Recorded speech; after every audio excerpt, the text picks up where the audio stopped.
I was just 22 or 23 when I started teaching you guys, right? Okay. While I was teaching you guys, I was actually getting my own master's degree. There are a lot of people who want to learn hacking, and they were like, I can hack this, I can hack that. Well, do you know the 7 layers of OSI model? A lot of people in cybersecurity think that, hey, I just have to sit at a desk, I just have to use a computer. That's not true. You will have to showcase reports to your superiors. You will have to create an executive summary.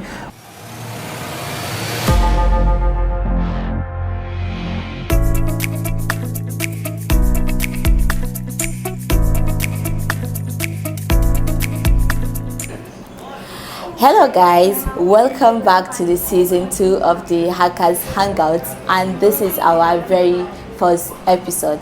Hackers Hangout is a cybersecurity podcast that spotlights cybersecurity journeys, untangle technical topics, and also inspire the new generation of the cybersecurity warriors, right? So this is our episode, and we have a very powerful guest with us, somebody that was my very first mentor and inspiration since from the very first beginning of my cybersecurity journey, right?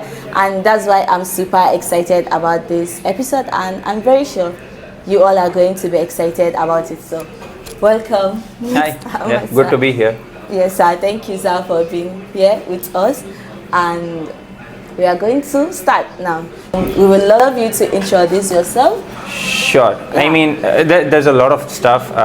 Also, it's been a really long time since I've been on a podcast, so I might be nervous. But my name is Aman Verasia. I have been doing cybersecurity. I started with cybersecurity. Okay, you know what? We're going to get into the education background first. So I have a bachelor's degree in mathematics, pure mathematics. I love maths. Then I decided to pursue a master's degree in cybersecurity against what my father suggested. But hey, you know. But then I got a master's degree in cybersecurity. I did some cybersecurity stuff for a while. Then I was asked to teach as an assistant professor at Gujarat University. Yeah. So I taught for a while, and then for me it kind of got a bit monotonous. I mean, I came into this field to change the way education was being handled, right? Yes. And after that I went corporate, because I'm going to be honest with you, corporate pays a lot more than government does. So yeah, I went full corporate, and it's not just cybersecurity, but now I deal with like AI, DevOps stuff. I still do trainings, but just not cybersecurity, but I do a lot of everything. So, but I've tried to stay in touch with cybersecurity. That's very nice. I think you going back to that corporate side has really affected us, because if I can remember, you have been an inspiration to all of us, and there are some days that we just want to come to class because Amasa is going to teach, so we just can't miss classes. So I'm honored. I'm honored. Yes, sir, yes, sir. So now you have to tell us your journey. All right. From college, school to cybersecurity to going to the corporate life. All right. Yeah? Okay. So the thing is, I don't know if this journey is supposed to be inspirational to other people, because it's not going to be. The reason I say that is that I have not studied a single day in my classroom. Oh my God. So the thing is, I would not show up to class on my time. I would not do my assignments. I would never write a single thing on a page, which is really horrible, because I tell my students to do all of those things. Like, hey, show up on time, do this, do that, right? Yes. And you know, as a student who never used to do this, when my exams came, well, the thing is, I still scored like really well. I was first in first in my class for all the 3 years of my bachelor's in mathematics, because math was just something that I used to do.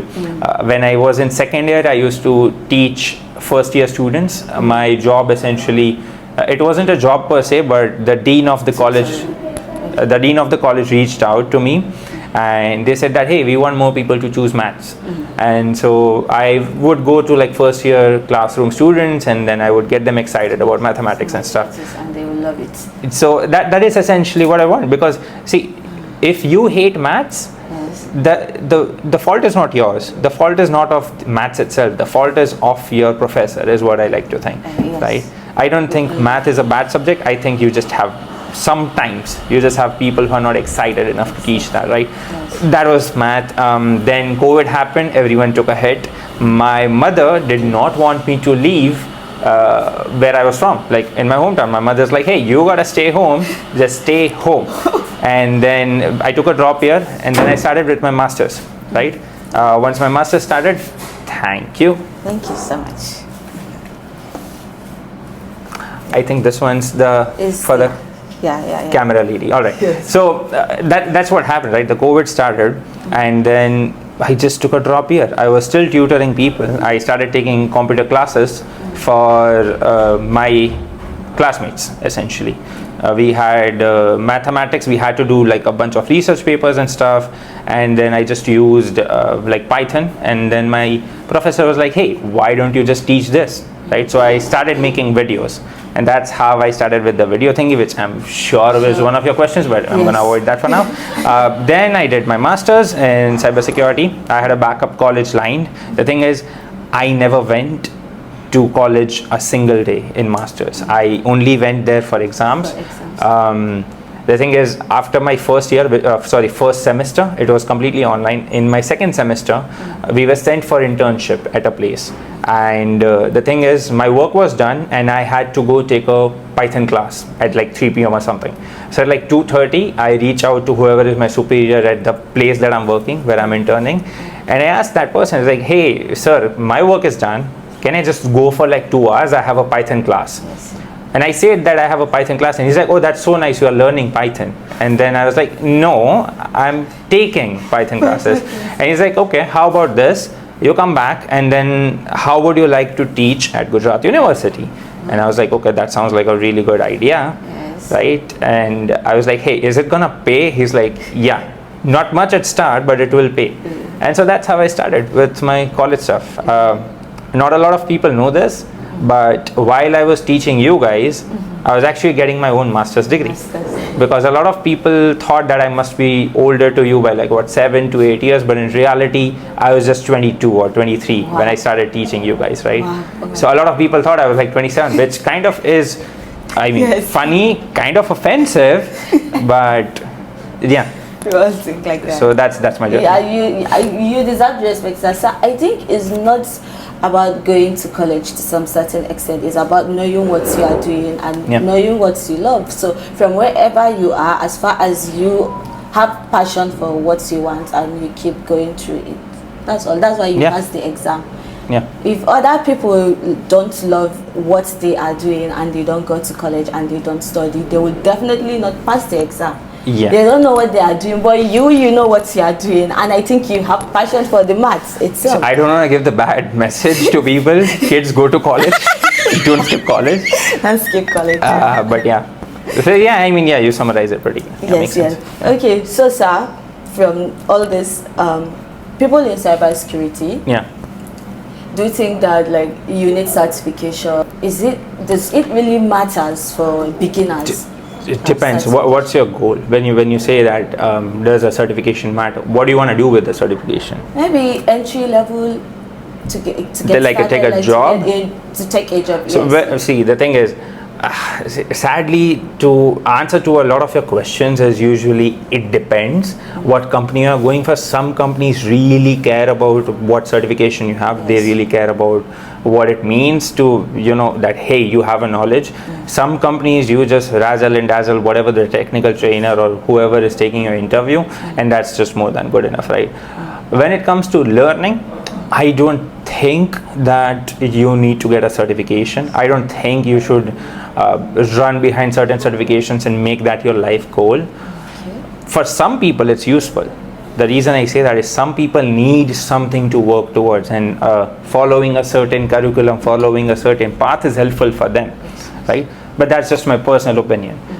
I think if you lack, if you're someone who gets distracted easily, and there's nothing wrong with that, right? It doesn't mean you lack discipline. It just means you have the shiny object syndrome. You take something, it looks shiny, and then your monkey human brain is like, oh, hey, that looks shiny, and then you go gravitate towards that thing, right? So if you want to follow a path, if you have that, follow a path, get a certification. If that helps you, right? So the answer is, it depends on what type of student you are. If you're starting from scratch, Get the basics down first. Yes. If you have basics, then you can self-study later on, right? But if you don't have basics, then every single lesson is just going to be tough. I know people who have been hoarding around 50 plus Udemy certifications. Wow. 50, 60 plus Udemy certifications. You open the Udemy library and it's just a mess, right? And you look at it, and every course is just 5% done. That's useless. There's no point if you know 5% of everything. The course starting is just what the course is about. You just know what every course is about. What's that gonna do for you, right? You don't even have the skills. You don't know anything. You don't even know basics of any of it, because the first 5% is the author introducing, right? And you get something, you're like, hey, this is not for me, right? Or some people start really strong. They take a Saturday and they're like, you know what, I'm gonna finish this whole thing. And that one course would be stuck at like 75%, and that's it. They never get back to it. So that, like it, as I said, really it depends. If you're very disciplined in that, yes, go for it. Otherwise, YOLO it. Okay, so let's get to discussion. So people in cybersecurity, even especially beginners, we do get overwhelmed, maybe because of the broad information and everything, and we get stressed out. So how do we manage those overwhelming stuffs and stay motivated? Uninstall LinkedIn. Uninstall? LinkedIn. Remove it. Just remove it. You have so much random. Are we allowed to curse? I don't know. This goes on YouTube, I'm assuming, right? You can just bleep it out later on. There's just so much that goes on LinkedIn. It's just completely useless at all. You're not going to get a shred of new information from LinkedIn. If you feel overwhelmed because there's a lot of information and you don't know what to do with it, right? My suggestion is subscribe to a bunch of RSS feeds, subscribe to a bunch of subreddits, right? And just have a feed and just make it your daily habit that, hey, you take out 30 minutes in the morning and then just go through whatever the news is. Don't go in depth, go through everything, and if you think one of this is good enough, just write down the link or save that link, and whenever you have time, then get to it, right? In terms of overwhelmed, I think what you meant would be for a college student, or were you asking as a cybersecurity professional? No, that's for beginners. For a beginner, yes, right? Yes. Overwhelming in terms of there's a lot of content and what to do. Yes, in what to do. Well, everything starts with basics, right?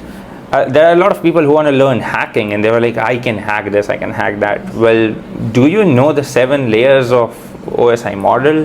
Right? You start with basics. If you do not know, say, the network, if you do not know how a network works, if you do not know network topologies, and as much as, people give shit to network topologies, that, oh yeah, star topology or whatever, right? If you don't know that, you're not going to be able to hack anything. Right? If you do not know binary, good luck reverse engineering any malware. Start with basics. Right? That would be a recurring theme for today, but like start with basics. If you think there are a lot of courses, put everything aside. Go to YouTube. I would suggest don't even pay for courses. Do not, unless you want the author to spend time with you and troubleshoot. That's why you go to university, right? So you can have a professor who can dedicate time. But otherwise, everything is available on YouTube. There are many channels and everything. I would suggest a few towards the end, and maybe you can just show them on the screen later on. Okay. But yeah, that's what I would suggest. Yeah. So let me chip in something, sir, about the fact that you say unsubscribe LinkedIn. There was a particular time in my journey that I had to open LinkedIn. All right. Because it makes me feel I am nothing. I don't know anything. I'm stupid. So I don't even like going there, because every time I enter 18 years child, not even 18, 15, this certification, this one has achieved this. So I was like, what am I even doing? What have I even achieved? So it was crazy. And from the starting, I was thinking I can do everything. I can start something today and keep it, go to this, go to this. So it was so overwhelming. That's why I was like, I need to know how to tell people what to do. So that was what even led to me. I don't know if there was this viral post on LinkedIn about what proposing to my girlfriend taught me about B2B sales. And like I saw that post and I was like, this is not first of all satire, this person actually means it. So to take something that is so precious between two people and he puts it as a LinkedIn post, and I was like, hey, listen, I'm done for LinkedIn. Like, the only reason I would open it at this point is for the LinkedIn games, which I can say are fantastic, and also because LinkedIn games, right? So there are these stupid games, and it just, so you have this specific timer. If you finish it in this time, it shows you a scoreboard, and the scoreboard is defined by like different companies. So for example, if you're part of this company or if you're part of a certain college, it will tell you that, hey, 70% people from your college are on top. It just makes me feel nice to shit on other colleges. So I that's why I like LinkedIn games. But other than that, it's just horrible. There are other platforms. There's Reddit. I mean, there are downsides to Reddit as well, but the other platforms that should be considered. So yeah. Thank you, sir, for this. It's a lot. So now, sir, beyond the technical skills, what are, and finding vulnerabilities, what are other skills that you think are very important? Talk to people. Like, just talking to people is one of the most important skills that you could have. Right? Like, if you don't know how to talk to people, what are you going to do? Right? The reason a lot of people in cybersecurity think that, hey, I just have to sit at a desk, I just have to use a computer. That's not true. You will have to showcase reports to your superiors. You will have to create an executive summary. Once you create a vulnerability report, what do you think? Who's going to manage that? Right? If you don't create that, and if you think, hey, someone else will do it, well, the thing is that someone else will take your promotion.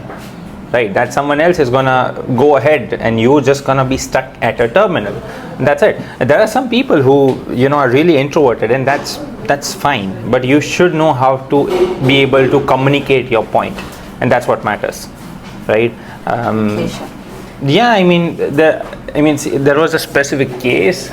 I know for a fact that there are people who do not communicate. The reason I was at a position that I was on, my job essentially was to take complex things and then present it to C-level executives, right? That, hey, this is the vulnerability, and then present it in a more friendly manner that they would understand it.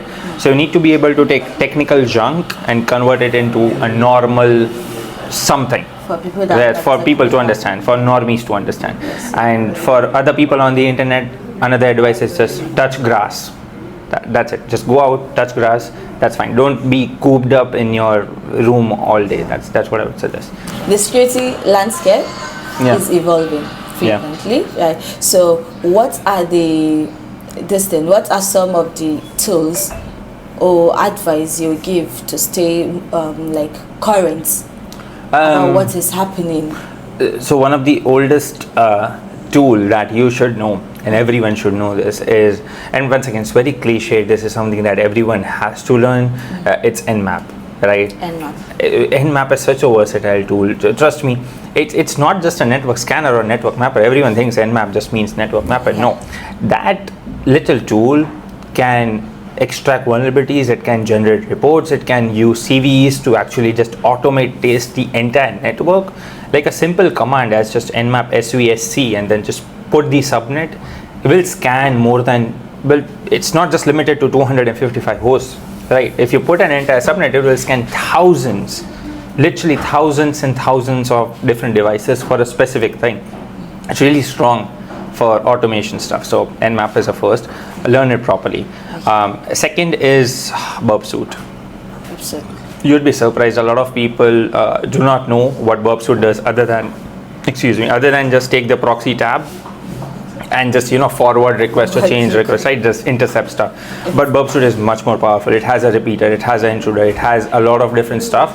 So learn burp suite. That would be the second one. And third is Nuclear. Nuclear is used for automated testing on web frameworks. So you can create Nuclear templates, and what you can do is you can just give it and it will just go and find out like XSS vulnerabilities or SQL injection or whatever you want, right? And fourth is, it's not a tool, but it's just a general thing. Learn how to Google stuff. Learn how to research, learn how to Google stuff, because you might or might not know a tool, then that's fine. But if you know how to Google, you're gonna find whatever you need, right? So that would be the fourth tool stuff. And fifth is if you use ChatGPT or Gemini or whatever, just fact check that 10,000 times, right? You don't want to just copy paste a random script which was given to you by ChatGPT and then just ruin your PC. Don't do that. So yeah, I guess that is one of the 5 tools I would suggest. Yeah. Thank you, sir. You are more specialized, right, in the AI aspects, as you tell us from the beginning. For people wanting like to go or to do projects on AI and dive into AI more, what are those tools that are important, and what advice you would love to give to? Well, as I said, yeah, AI is just up and upcoming, right? It's been going on since the last 2 years. Every 6 months there's some CEO that shows up and is like, hey, in 6 months everyone's gonna be out of job, and it's been 2 years since that 6 months thing is being said. So I don't think people are just gonna go out of jobs just because of AI. I think if people don't adapt, they might, but it's not just that you're gonna just get fired, right? I know there are like certain companies which are like firing people in favor of AI and stuff, but when you're in cybersecurity, you just gotta adapt, right? If you just outright refuse to use this specific tool, then you're gonna just stay behind, right? So for example, when they introduced cars, the people who would have these horse carriages, right, they were like, oh no, these are made of metal, no one's going to use them, they cause this pollution and stuff, horses are the best way to go. And we know what happened, right? Cars took over eventually. Everyone drives a car, right? So the people who adapted, the drivers in the horse carriage, if they adapted to just learning how to drive a car, they would have been fine. And that's eventually what happened, right? Those people were just now drivers, but for cars, right? So people who stick to their original legacy piece of tool or any software, that hey, I know this and I'm not gonna move, people who are stubborn in that manner, that's not gonna work. Right. So in terms of like tools and stuff, I would suggest, as I said, everyone needs to know how to at least ask a basic question to ChatGPT. A lot of people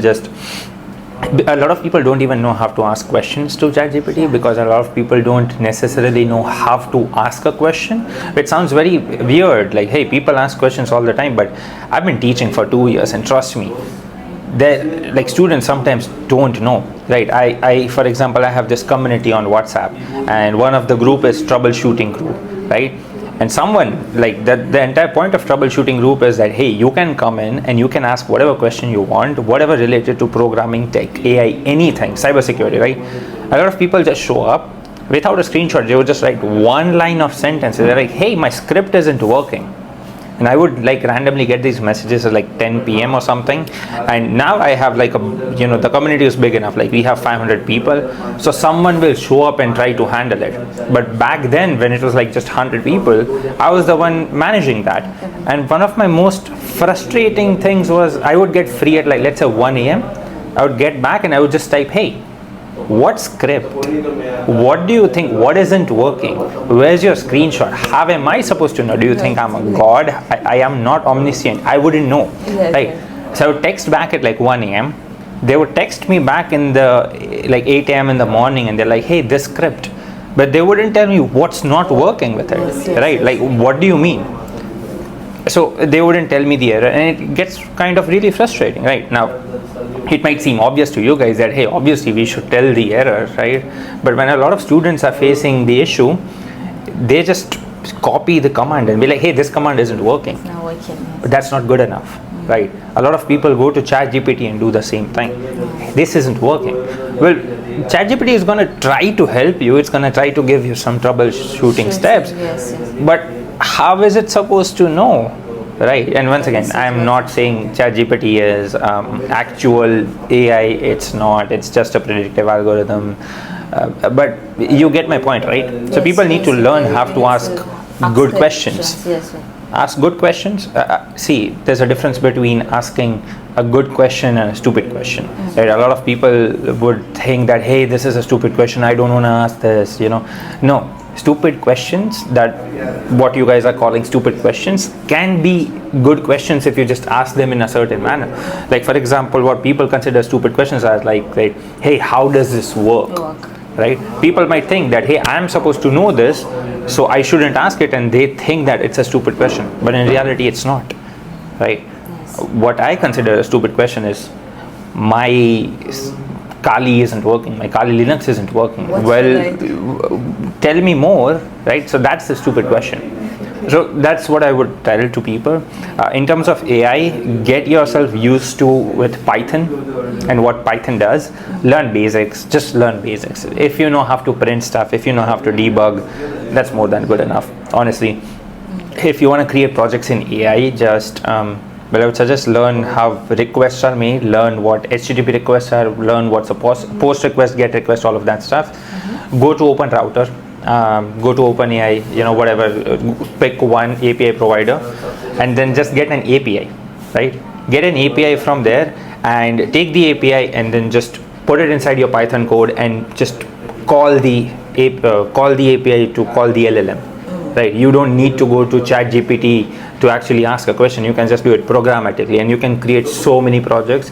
I know for a fact that the top 10 projects that students can just make at the moment are very simple. All they are doing is just API calling. Let's say you take a mail, just create a very basic SMTP server from your end.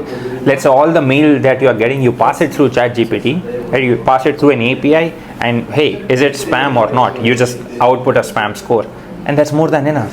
That project will get you your dissertation. I'm not kidding. Right? That will get you on the other side. Do something with cryptography. Do something with SOC. Right? A lot of people want to get into the defensive side of cybersecurity.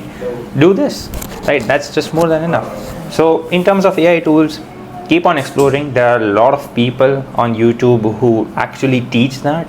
There are a lot of people. There are a lot of documentation is available.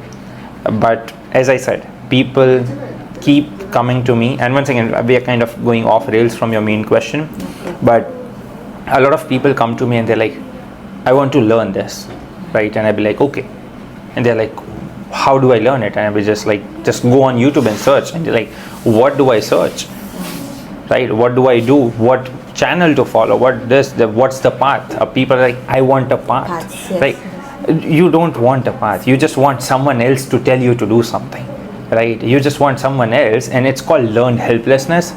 You want someone else to come in and tell you, hey, learn Python, right? Because the reason I say this is because if I tell my students, hey, learn Python, they'll do it. But if they want to learn it themselves, they'll come to me like, hey, what do I do?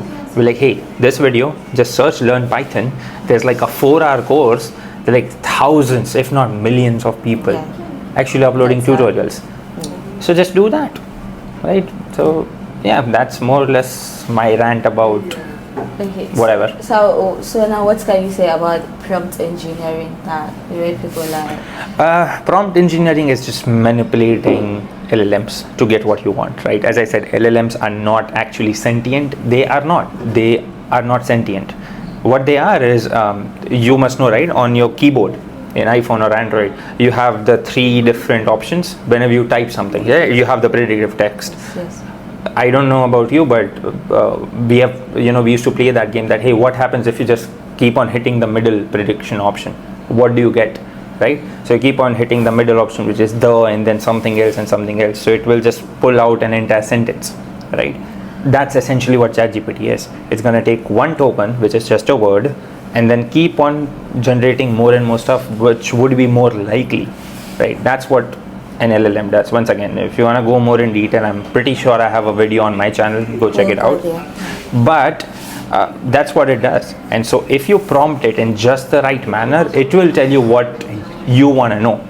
Now, once again, it's not omniscient, so you cannot ask ChatGPT for the future. It doesn't know the future, right? Many times it doesn't even know what is happening currently, right? So it's not going to know that because it would have certain knowledge cutoffs.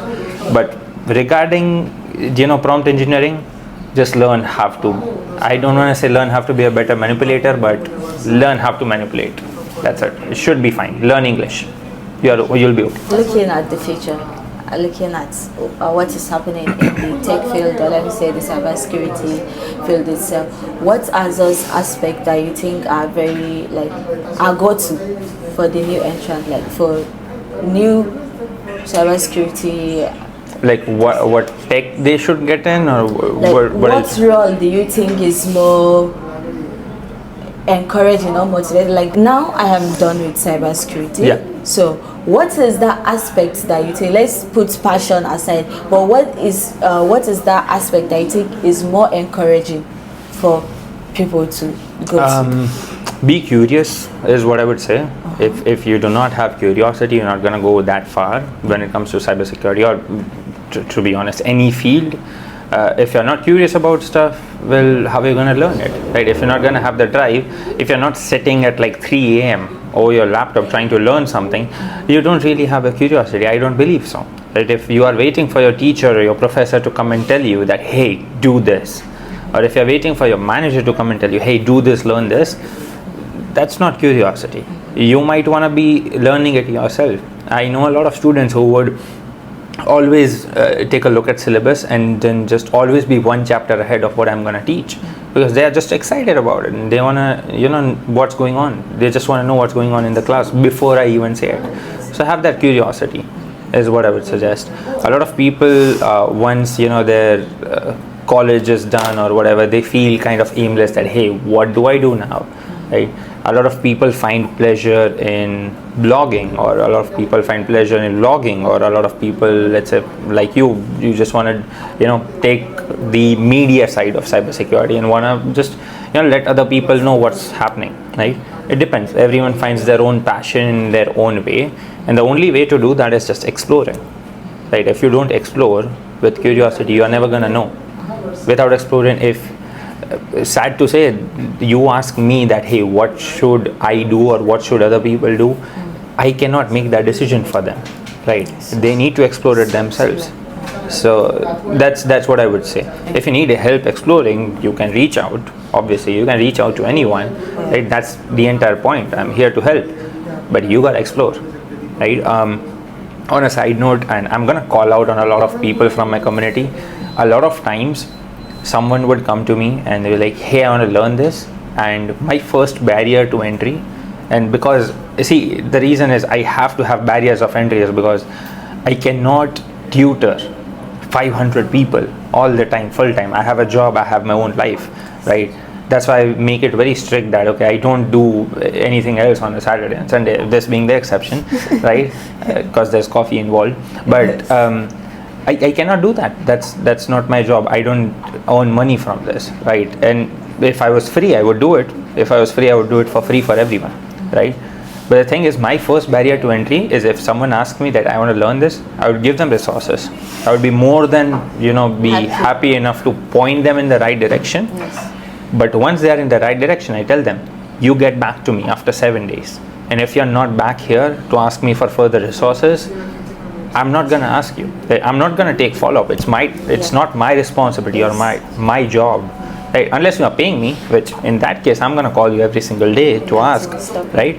So that's what happens. A lot of people never go past that 7 days. And if they are my friends or if it's someone I care about, I might reach out to them and I'll be like, hey, what happened? Right? They were like, hey, I got busy, or I went doing something else, something happened. To me, those are just excuses, no offense. So they are excuses for sure. Yeah. Okay, sir. So let me ask another question now again. The parts where there are a lot of opportunities right now in cybersecurity, is it in incident response, is it in compliance, is it in penetration testing, or do you think all the fields are available for everyone to just go in for new? There are opportunities everywhere. Yes. I just think people make a really shitty job at finding jobs, first of all. Second of all, a lot of people think they are prepared for an interview, but they don't even reach out. You are telling me that you want a job, but you would not text someone on LinkedIn. A lot of people get tired after applying for 2 jobs. Really? 2 jobs per week? No. To get the current job I have, I had to apply for more than 100 places. So you have just easy apply on LinkedIn, just click easy apply. Right? In fact, I just wrote a simple Python script which would just go and click easy apply because I was too bored. Wow. Right? Yes. And you apply to a lot of places. I'll tell you the reality. I'll tell you the ratio. When you apply to 100 places as a fresher, you get email back from 20. Out of those 20, 10 will call you. out of those 10, 5 will actually set up an interview. Out of those 5, you're gonna make it in 3 of them. Out of 3, 2 will be outside the city you want, and then 1 might be, if you are lucky enough, be in the city, and that is gonna be like, hey, Saturday is working full day, and then you'll have to work on Saturday, right? Yes. And it might not be the salary you want, but really it depends, right? So the ratio is against you. But if you're gonna get tired, if you're gonna just give up, then what's the point? What's the point? A lot of people do that. Another thing, communication. They are so scared. Trust me. And if you want a job in Gujarat or Ahmedabad, and once again, this is to your viewers or your classmates or anyone, speak English. Learn how to speak English. And I'm sorry, listen. English is not supposed to be a barrier to knowledge. Just because you know English doesn't mean you have knowledge. But if you know it, it happens to be the global language. It just happens to be the global language. That means if you know it, the person, and sadly it's the case in Gujarat, that an HR listens to you speak English and be like, holy we have someone who knows everything. That's how it works in Gujarat. So learn English, right? Learn it, learn how to enunciate your thoughts, and if you don't want to do it in English, learn it in Hindi or Gujarati or any freaking language you want, but learn how to say what's in your head, because it's useless, right? If you cannot just orate whatever you want, you might as well not know it, because the other person is not gonna know that you have knowledge. So yeah, those are my interview tips, kind of. Okay, so now out of cybersecurity questions are this. What is that one life hack that you think will keep people? I'm so glad you asked. Yes. Guys, kids, I feel old when I say that, but learn how to write markdown syntax. Okay. Now, markdown syntax is essentially the README files that you see on GitHub, on like Git repositories. You have a readme.md, right? Yes. That's a markdown file. And you might have seen the readme.md file has images, sometimes it has video, sometimes you have different headers, and sometimes it has diagrams, right? Yes. It's such a versatile file format, and I love it. The reason I love it is there's this application called Obsidian. I use it, and I'm gonna get to my life hack. The life hack is take notes, right? I was not a note taker, and trust me, when I moved into this job before almost over a year ago, I started taking notes in Obsidian, and I wish they were paying me to say this, but it's open source, it's free, right? Is it open source? The client is open source, is what I would say. And you can just make notes, and you can just sync them with your phone. So for example, whatever notes I have on my phone is the same notes I have on my laptop and my server and my work computer. And you can just do so much more, right? It would be really difficult, and I hope what we can do is maybe have an overlay on the screen. You can create graphs on Obsidian. When I say graphs, I don't mean graphs inside a node. I mean graphs between people. You can have graphs, you can set up relationships between people, and it's so good for someone like me who might have I might be a bit ADHD. I think so, maybe, right? Because I get distracted very easily, and it keeps me focused. It keeps me and it helps me to focus. Note taking, super duper important, right? That's first thing. Second life hack, and maybe it's just my ADHD speaking or my OCD speaking, but I see a lot of people and their phone, and if you open their email app, if you open their Gmail, there are like 10,000 pending emails. You don't need them. You don't need them, right? Just go and unsubscribe to all of them and have something or follow something known as inbox zero. I know it sounds like stupid, like, hey, what's that got to do with cybersecurity or something?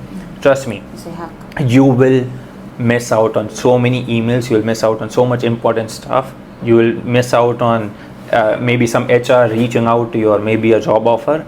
Just maintain inbox zero. That means whenever you get an email, you either put it in archive or you just delete it, right? Do not let it sit there. If you think it's important, if you think it's important for future, create a label, put it in important. That's my second life hack, and trust me, it's worth it.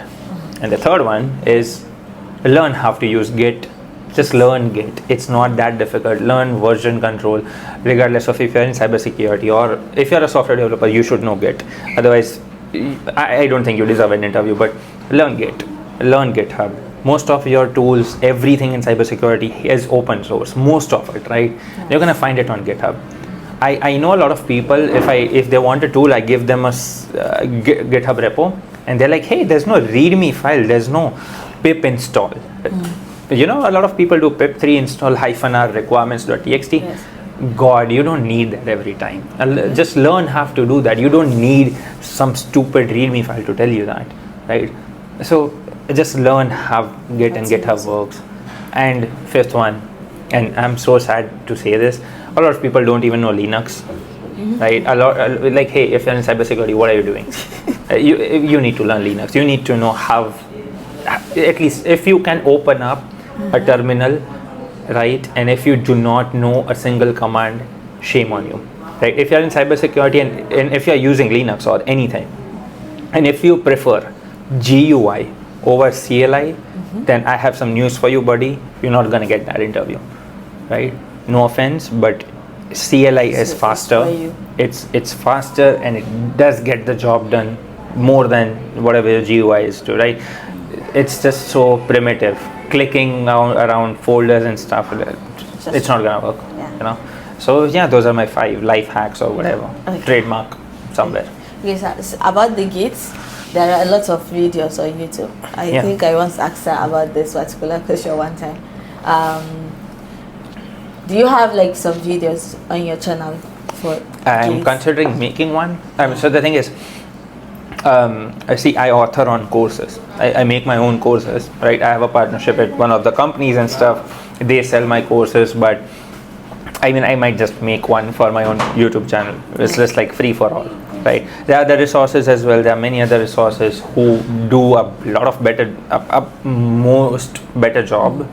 That's not even a sentence correct. I don't know. They do a better job than I do at that. So I would suggest go check them out, right? There are many YouTube channels. Just show them on the screen. Show them, yes, right? On the screen, yes. Yeah. Okay. So now, what's for your people in your community and other people that are hoping to build something like that? What can you say about that? For my community, so I should have mentioned that in my introduction. I have a community called eStudly. If you just go to eStudly.com, you will find my blog. I don't write that much blog. I don't have time. If you want to read blogs, we have this other person in the community, one of your classmates. Shout out to Astha. She writes blogs, right? Yeah. Check her blog. She's good with that. She's good. I'm good with nothing in particular, but I just like to do a lot of different stuff. But you know, I sometimes create YouTube videos. Sometimes. The last video was posted like 5 months ago, I don't know, but that's what I do. And that's essentially, if you go there, I have a community on WhatsApp, where on WhatsApp you have a group of 500 people. They come from cybersecurity, they come from tech, they come from AI, DevOps, all of that stuff, and they'll be there to help you. You have different stuff over there. You have general, people share music, people share memes, all of that. Yes. So fun, join them. There will be the link somewhere in the description. Figure it out. Yeah, it's over there. Okay, thank you so much, sir, for this. Thank you for inviting.